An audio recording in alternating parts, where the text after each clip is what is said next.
Le master, comme je l'ai vu, c'était un master assez complet, du fait que quelqu'un qui aimerait bien la finance doit connaître et les institutions, et les moyens d'action, et les impacts qu'ont ces institutions sur le système financier.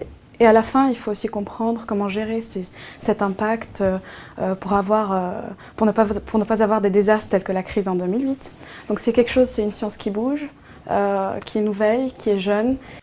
En fait, nous avons des profs qui sont en même temps des professionnels et des académiques, ce qui fait que nous avons deux vues très différentes de la matière.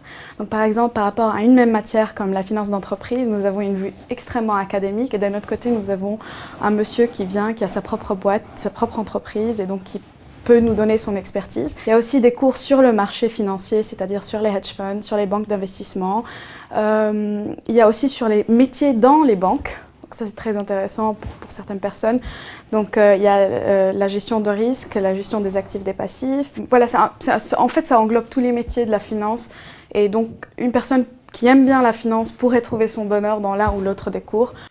Donc, en fait, ce master, malgré les maths, malgré l'économétrie, malgré tous ces aspects quantitatifs, ce master n'est pas de l'ingénierie financière en fait. C'est plutôt un master qui donne les bases techniques, mais qui est plutôt axé sur la compréhension de tout le système financier en fait.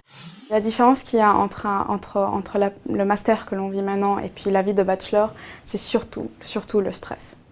Il y a énormément de stress, c'est un master qui est très compétitif, donc il faut savoir gérer savoir gérer son stress, savoir gérer ses études.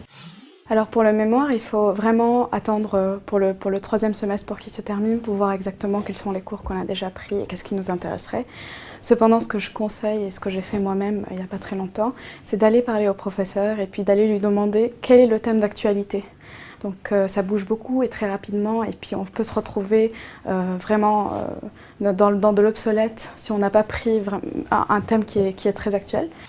Donc dans l'idéal, ce sera un travail dans une banque internationale, je suppose, d'avoir fait tout le parcours banque d'investissement, banque privée, etc. Donc d'avoir touché à tous les métiers de la banque, même en gestion de risque, pourquoi pas, ça devient un thème très abordé.